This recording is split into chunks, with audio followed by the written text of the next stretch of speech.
settimana a Pordenone che paga il boom di positivi in Veneto, dove sono stati confermati 3 casi di variante Omicron. Nelle terapie intensive Novax in aumento del 32%. Il Covid mette alla prova la fede, così l'arcivescovo di Udine nel giorno dell'Immacolata, che coincide con i 21 anni dalla sua ordinazione. Mazzoccato racconta anche la sua lotta personale contro il coronavirus.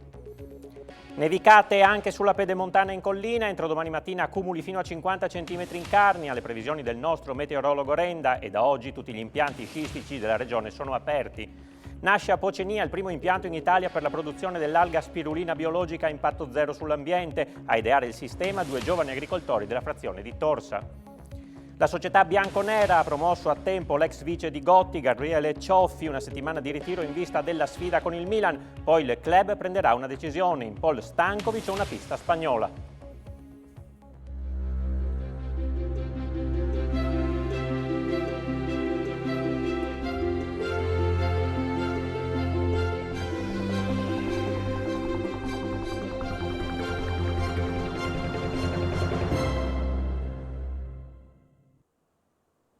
Buonasera e ben trovati a questa edizione del nostro telegiornale. In apertura la pandemia con Pordenone che paga l'aumento dei contagi nel vicino Veneto. Nell'ultima settimana il trend di nuovi positivi è stato in crescita costante. Resta comunque Trieste, la provincia italiana con la maggiore incidenza, 700 casi ogni 100.000 abitanti negli ultimi 7 giorni. Oggi si contano in regione 8 vittime con Covid, tra le quali un 57enne, 763 i nuovi contagi.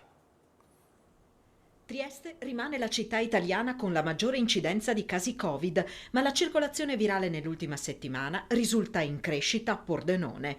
Se il capoluogo regionale, così come Gorizia, ha risentito dell'elevato numero di contagi nella vicina Slovenia, il capoluogo della destra a tagliamento sconta la prossimità con il Veneto, dove le infezioni hanno preso a correre, più 30% negli ultimi 7 giorni. In questa elaborazione grafica del gruppo di lavoro guidato da Paolo Spada, su dati del Ministero della Salute e di Agenas, spicca l'andamento dei contagi a Pordenone, un trend in crescita negli ultimi 7 giorni. Trieste è prima in Italia per incidenza, con 700 casi ogni 100.000 abitanti nell'ultima settimana. Segue la provincia di Bolzano con 649, quindi ci sono 4 province del Veneto: Treviso, Padova, Vicenza e Venezia. Pordenone, con 366 casi, si avvicina a Gorizia, che ne conta 380, più distanziata Udine con 245 casi ogni 100.000 abitanti. L'elaborazione grafica di Paolo Spada rivela anche come il Friuli Venezia Giulia conti il maggior numero di ricoveri Covid per 100.000 abitanti, 25,3. Dopo di noi la provincia di Bolzano con 18,6. Nelle ultime 24 ore in Friuli Venezia Giulia sono morte altre 8 persone con Covid, 2 sono decedute in RSA, le altre, tra le quali il più giovane, un 57enne di Cordenons, in ospedale. Oggi sono 763 i nuovi contagi riscontrati, 643 a fronte di 8.802 tamponi molecolari, con una percentuale di positività del 7,3%. 120 da 15.330 test rapidi antigenici, con una percentuale di positività dello 0,78%. Risulta sostanzialmente stabile la situazione negli ospedali, scendono 27 i pazienti ricoverati in terapia intensiva, mentre quelli accolti in altri reparti si riducono a 300. Quanto all'andamento della campagna vaccinale, in regione il 78,06% della popolazione ha almeno una dose, un punto percentuale in meno rispetto alla media italiana. Ha ricevuto dose aggiuntiva o booster il 6,68% dei cittadini del Friuli Venezia Giulia, contro l'8,09% della media del paese. Il Friuli guarda con attenzione all'evoluzione della pandemia in Veneto, anche perché nella regione vicina sono saliti a 3 i casi confermanti di variante Omicron del SARS-CoV-2. Complessivamente in Italia sono 13 le sequenze depositate nella piattaforma Icogen. Lo fa sapere l'Istituto Superiore di Sanità. Dei 13 casi, 7 sono del cluster in Campania, 1 rispettivamente in Piemonte, Sardegna e Bolzano e 3 appunto in Veneto. 12 casi risultano importati o contatti di importati. Per 1 in Veneto sono in corso indagini. L'Istituto Superiore di Sanità ha fatto anche sapere che è in corso il sequenziamento di altri 4 casi sospetti. Proprio oggi da Pfizer-BioNTech hanno fatto sapere, dopo test effettuati in laboratorio, che la variante Omicron è stata neutralizzata da 3 dosi di vaccino. Queste garantirebbero un livello di protezione simile a quello osservato dopo 2 dosi contro il virus originale e le varianti finora conosciute. E in ospedale finiscono sempre più persone non vaccinate con un'età nettamente più bassa rispetto a chi ha scelto la copertura contro il Covid. La differenza è ancora maggiore nei reparti di terapia intensiva, con i Novax in crescita del 32%. A certificarlo è l'ultimo rilevamento della FIASO, rete nazionale di cui fa parte anche l'azienda sanitaria del Friuli Occidentale.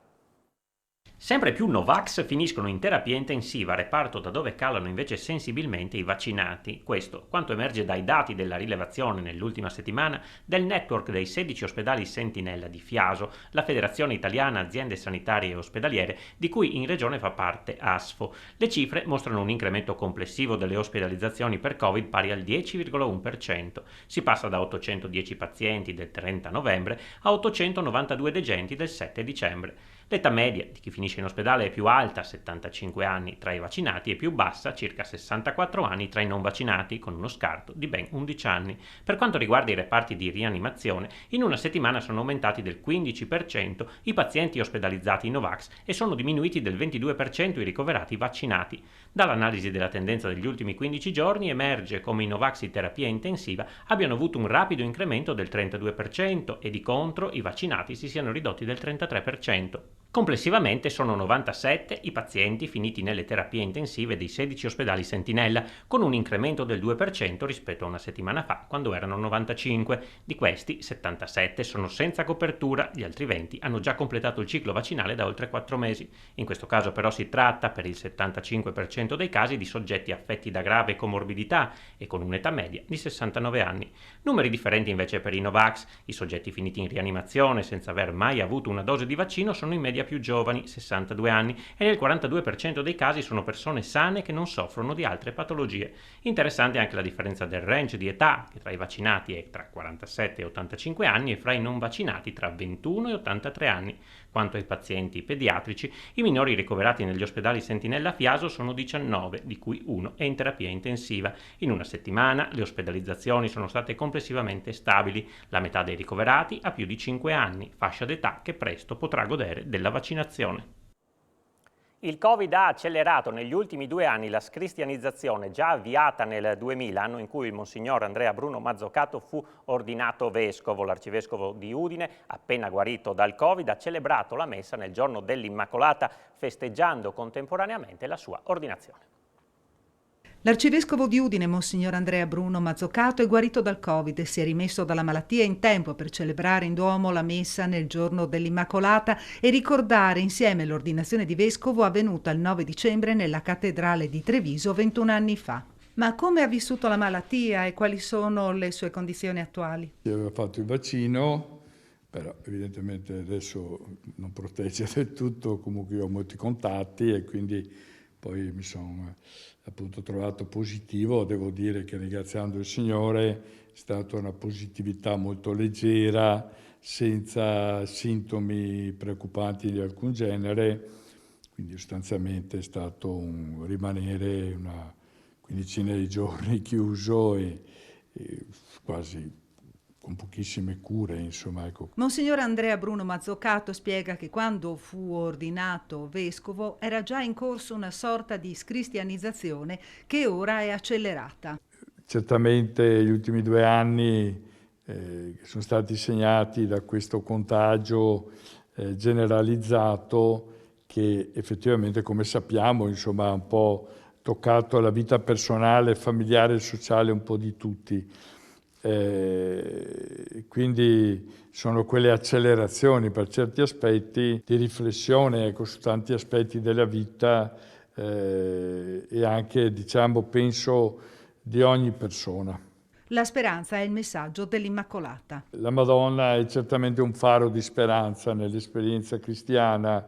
Lei ha affrontato una situazione personale molto più impegnativa di quella della pandemia, è sempre sostenuta pur nei momenti di oscurità e di prova con questa forza della speranza. Comunque c'è un progetto di Dio, però i progetti di Dio non sono subito immediatamente evidenti per noi, ecco, e Maria ha fatto questo percorso.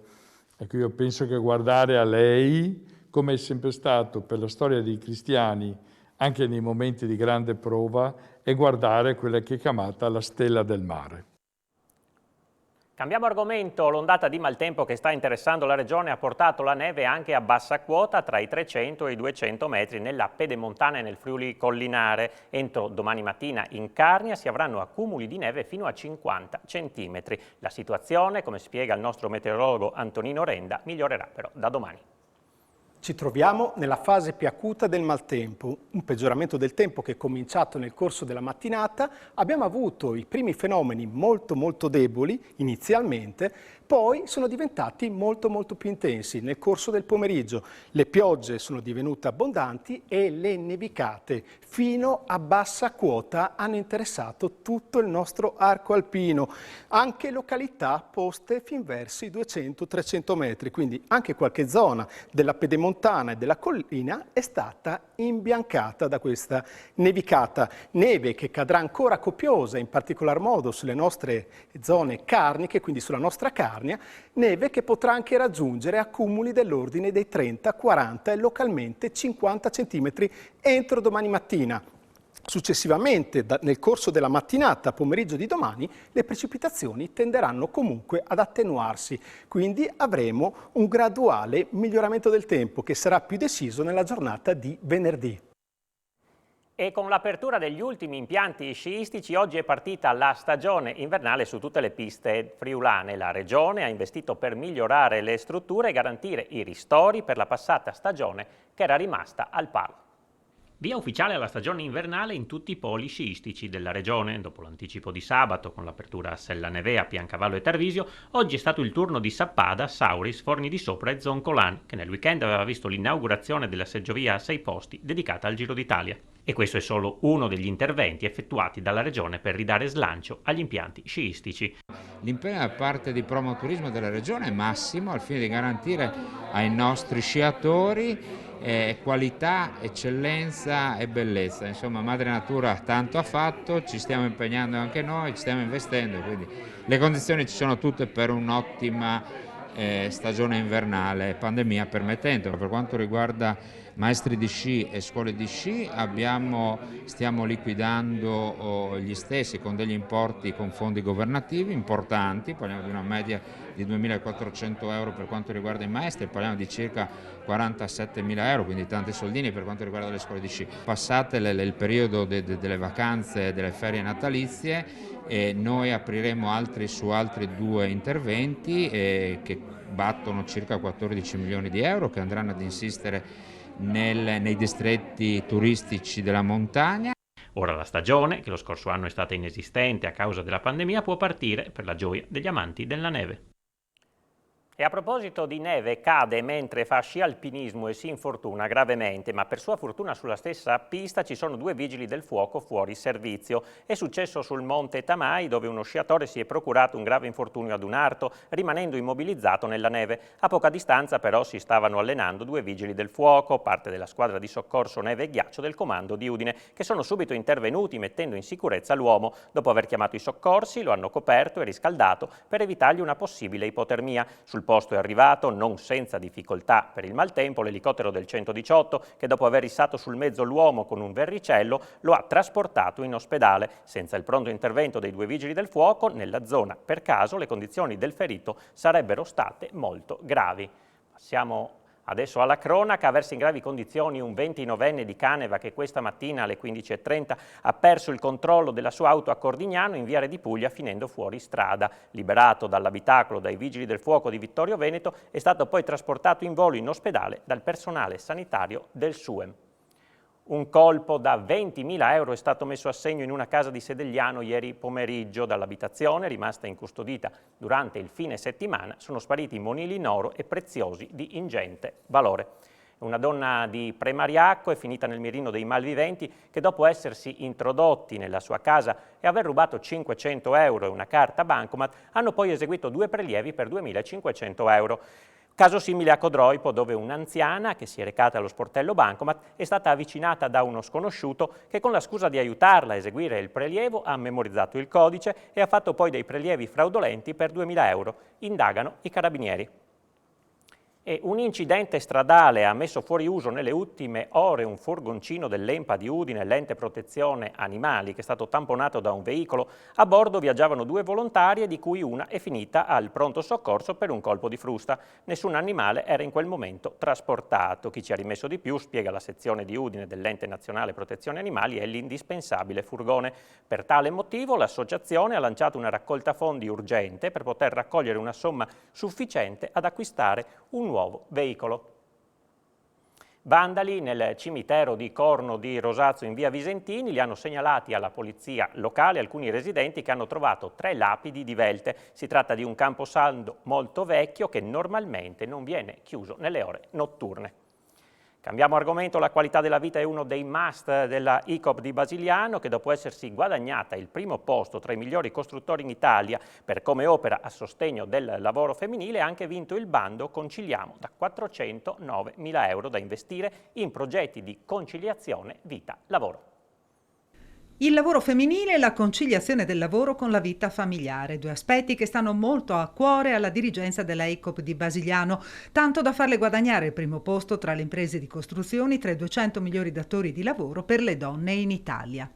Questo progetto che è iniziato 7 anni fa del centro estivo, che poi è evoluto, ha trovato una sua configurazione, quindi a mezzogiorno c'è un turno mensa separato per i bambini, anche con un menù un po' riadattato, e le mamme e i papà si prendono i bambini che erano prima dati in custodia a chi gestisce il centro estivo, che è sempre una gestione diretta, quindi sono dei ragazzi e delle persone che seguono i bambini, e possono mangiare con loro e fanno anche la pausa di pranzo, e quindi è molto bello vedere questi bambini scorazzare per gli uffici e per i genitori avere la possibilità per un periodo abbastanza lungo, indipendenti, poter mangiare con i propri figli. Una mensa un po' particolare, è gestita da mia mamma che ha 92 anni e che va a fare la spesa, una mensa a chilometro zero. E soprattutto, a parer mio è importante, che è diventato un progetto gestito dalle mamme e dai papà dei bambini, e questo è molto importante, che ci sia questo gruppo di dipendenti e di persone che però si organizza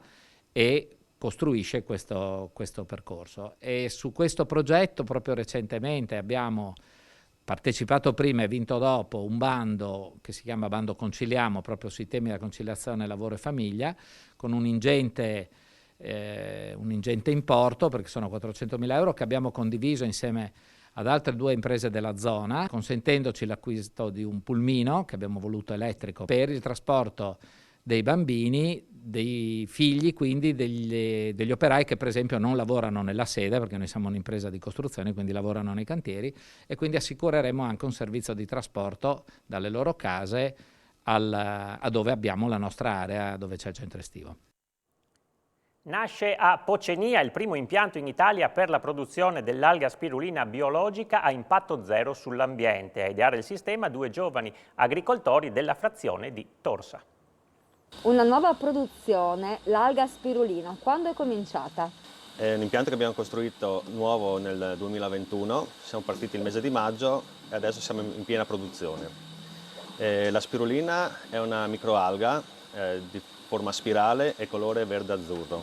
I produttori in Italia si possono contare sulle dita di una mano. La spirulina che noi produciamo la produciamo in serre coperte, dotate di tutti i sistemi di controllo dell'acqua di coltura e dell'ambiente. Siamo i primi che produciamo spirulina biologica italiana coltivata con il 100% di energie alternative, perché l'energia elettrica viene da un nostro impianto fotovoltaico da 110 kW, mentre tutta l'energia termica che ci serve a tenere l'acqua di coltura tra i 30 e i 35 gradi anche d'inverno arriva da una caldaia a biomassa legnosa con cippato prodotto direttamente in azienda da risorse della zona. Come comune siamo un piccolo comune ma con grandi eccellenze, questa è da anni un'eccellenza, ma ancora di più l'ho dimostrato con questa nuova attività ed è un piacere vedere delle persone con questo spirito, una famiglia così innovativa, che sia anche da sprone per altre, perché se osi, se vai, hai anche dei risultati. In più se investi in quello che è natura, in quello che è sicuramente ambiente, in quello che è salute, io credo che è il futuro, quindi noi siamo più che felici come amministrazione di averli qua con noi come nostri concittadini, è un'azienda veramente di spicco.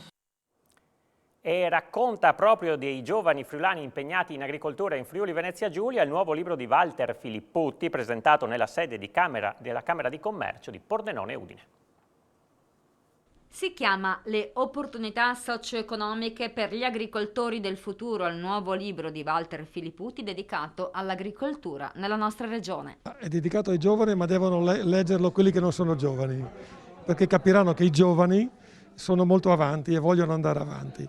Ma lo spirito è quello di rinnovare, di raccontare delle storie che pochi conoscono, che dimostrano come l'agricoltura letta e ritenuta e vissuta come un comparto fermo, in effetti sta correndo velocissimamente. Soprattutto andiamo a esplorare un mondo che è sconosciuto ai più. Bisognerebbe ascoltare i ragazzi e soprattutto andare a capire quali sono i vantaggi di una regione come la nostra, che può permettersi di fare prodotti di alta qualità a chilometro zero, come si dice, ma soprattutto con uno spirito nuovo. Circa 300 persone hanno partecipato nel primo pomeriggio di oggi a una manifestazione non autorizzata che sarebbe stata promossa dalla galassia Novax al Sacrario di Re di Puglia. L'iniziativa ha suscitato immediato sdegno delle istituzioni. In spregio alle ferree regole del luogo sacro sono stati introdotti animali e numerose persone fumavano laddove severamente vietato. Le forze dell'ordine, giuste sul posto tempestivamente, hanno presidiato l'area e nelle prossime ore cercheranno di individuare i presenti anche grazie alle riprese della videosorveglianza. Non ci sono stati scontri. Secondo quanto si apprende dalle forze dell'ordine, l'appello è stato lanciato tramite i social. I manifestanti, molti dei quali senza mascherina, che in Friuli Venezia Giulia, che in zona gialla è obbligatoria anche all'aperto, hanno intonato cori patriottici sventolando il tricolore. Non essendoci stato un promotore non possiamo etichettare come Novax i partecipanti, ha spiegato il prefetto di Gorizia Raffaele Ricciardi, anche se stiamo valutando taluni elementi in tal senso. Il raduno è durato poco più di un'ora, c'erano anche molte famiglie con i bambini.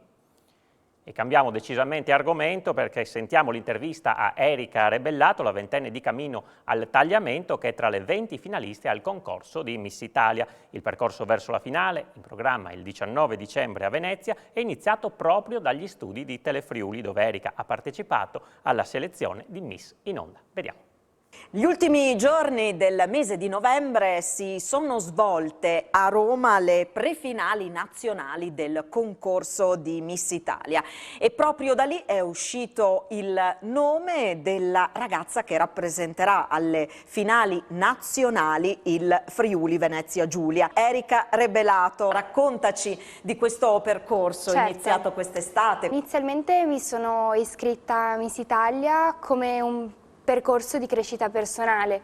Volevo fare qualcosa per, tra virgolette, anche mettermi in mostra come tutte le ragazze che partecipano. E ho iniziato appunto venendo qua in studio da voi con una selezione, per poi il 9 agosto alla anche prima selezione per accedere alle prefinali ho vinto la fascia di Miss Sport Friuli Venezia Giulia. Non me lo aspettavo proprio, difatti è stata una sorpresa anche per i miei genitori che erano lì, non se lo sarebbero aspettato, comunque era anche la prima selezione per le prefinali e quindi sì, è stato un onore e anche una grande felicità, insomma. Cosa ti aspetti da questa finale? Non so cosa aspettarmi perché è un po' una novità, posso definirmi molto curiosa di vedere cosa succederà, di sapere come andrà. E anche l'idea della miniserie TV su cui girare tutto il programma è un'idea che mi incuriosisce un sacco, quindi non vedo l'ora di scoprirlo. È stato acceso questa sera il grande albero di Natale a Monfalcone, mentre il Comune prepara una serie di eventi per le prossime settimane e guarda già a Capodanno. Il maltempo non ha fermato la voglia di festeggiare a Monfalcone, dove questa sera sono state accese le luci dell'albero di Natale e illuminato il villaggio di Piazza della Repubblica. Una festa fatta soprattutto di luci, colori e tanta musica, nel rispetto delle norme anti-Covid, che anticipa un ricco calendario in vista del 25 dicembre. come spiega l'assessore al commercio Garitani. Noi abbiamo fatto questa scelta quest'anno, noi ci siamo, abbiamo un Natale in completa sicurezza, questo in premessa lo voglio dire, un Natale di luce, abbiamo una città meravigliosamente illuminata che ha avuto il suo culmine proprio qui nella piazza con una pista di ghiaccio di 800 metri quadri, 40 per 20, un villaggio di luce meraviglioso dedicato ai bambini, abbiamo il grande valore identitario del presepe che è qui vicino al culmine della nostra piazza, il nostro albero è il villaggio con tutte le casette di Natale per gli oggettini da comprare. È una serie di eventi che tra quelli che vengono fatti a teatro con la grande risorsa che abbiamo del nostro teatro, quelli itineranti, quelli culturali, ricordo il 17 partiamo con la grande mostra di Vassili Kandinsky e le avanguardie russe, pensiamo di dare un panorama di offerta che sia assolutamente primaria a livello regionale ma anche nazionale. Allora, sul Capodanno anticipo solo che utilizzeremo il teatro perché, come dicevo prima, lo stiamo facendo con tutti i criteri e i crismi di sicurezza, ci sarà a teatro un bello spettacolo di cui chiaramente non vogliamo ancora anticipare nulla. Il Palamostre di Udine ha ospitato una serata omaggio ai 50 anni del Palio Teatrale Studentesco.